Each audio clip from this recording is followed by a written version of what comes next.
namhlanje. Philile mna enkosini. Weather ayikho ntle namhlanje, kuyanetha.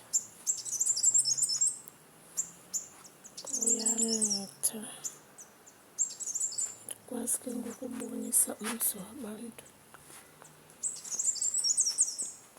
Mna kulapho ndihlala khona ke yam indawo le endayinikwayo.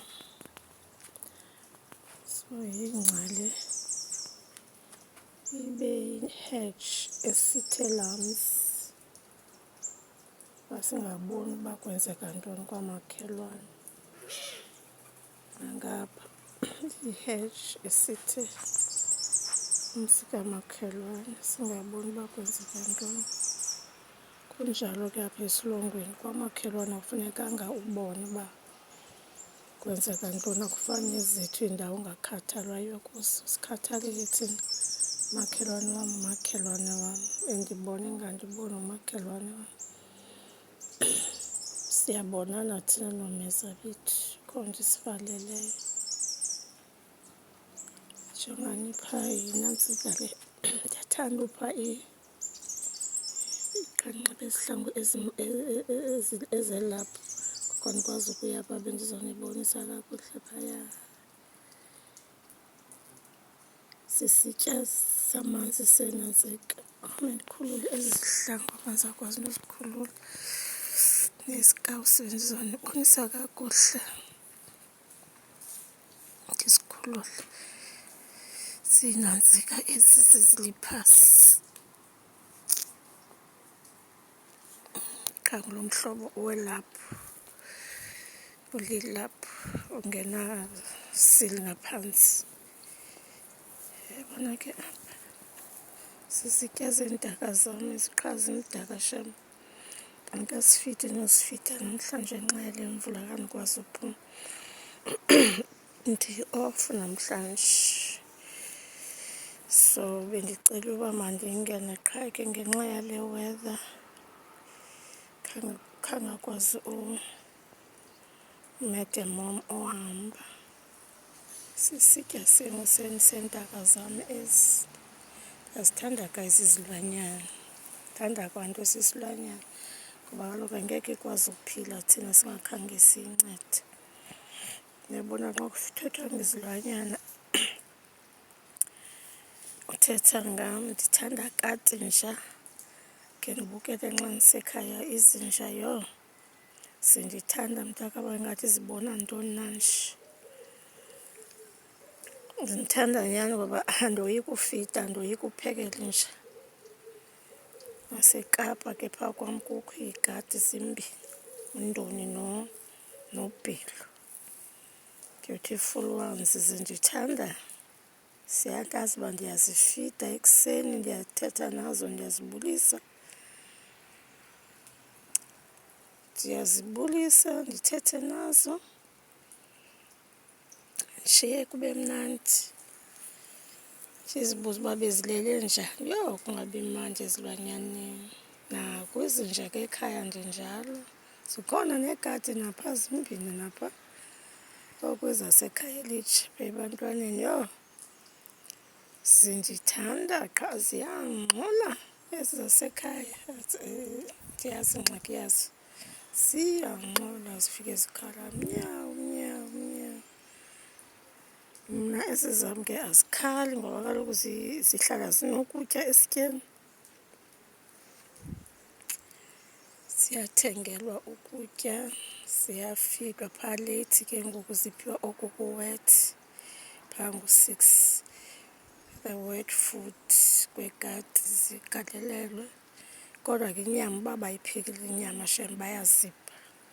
Ndiyabacela shem, bebengakade bengaziphi, bezitrita ngolu buhlobo. Ndiyabacela ndithi hayi khanizipheni oko inyama.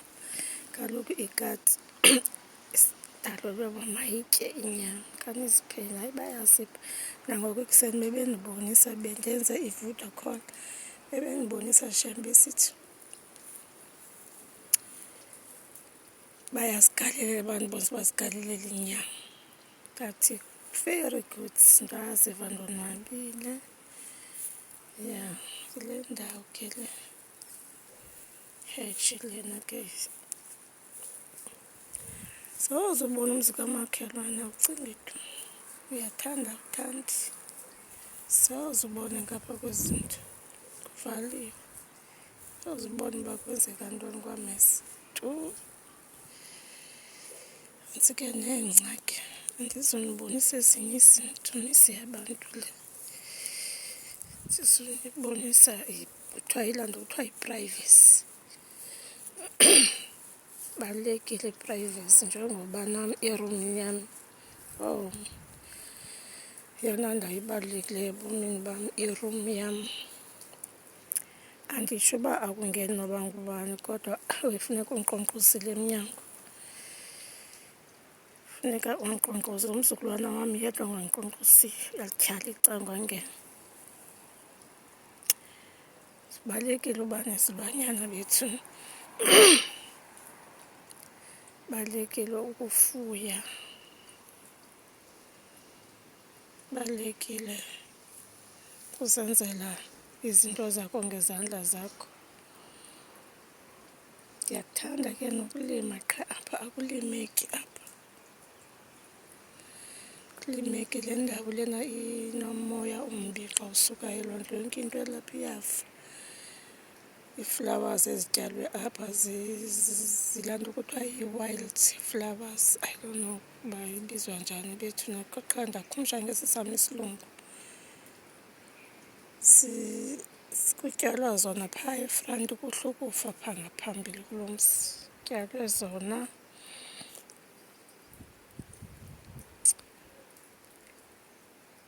siyakhula ikhona nepisanyana encinci yegadi hayi incinci kodwa ke besawunelapha ehlotyeni uba isipinatshi besityaliwe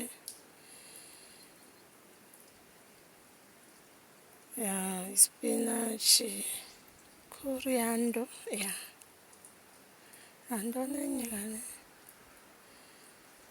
ibityalwe phaa neziveji zenantsika ii-leeks ezintomanzini sityiwa nesaladi nazibiza ke phaa kwinantsika kwicomment kwenziwa ngazo isaladi ndiyalibala kaloku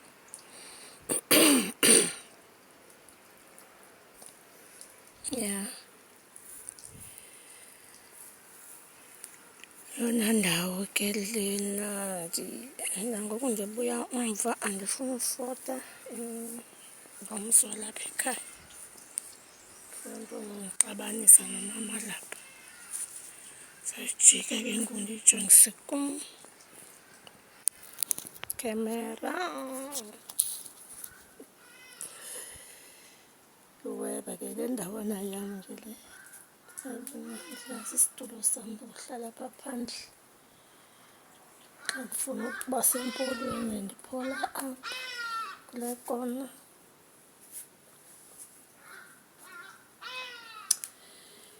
ndiphola apha kweli khaya ndifuna noklina kandikaklini qha ke andikwazi uklina andikwazi usebenzisa le nantsika camera andikwazi ndazi uba ndizayibeka njani ndibonisa uba ndiklina njani but ke ndiza kuklina ngoku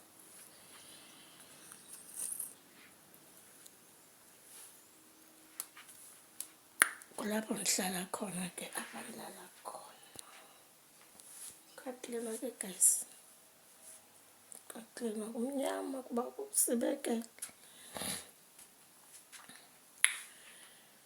ke ndibe rayithi bendinibonisa nje iweather namhlanje uba ayikho nto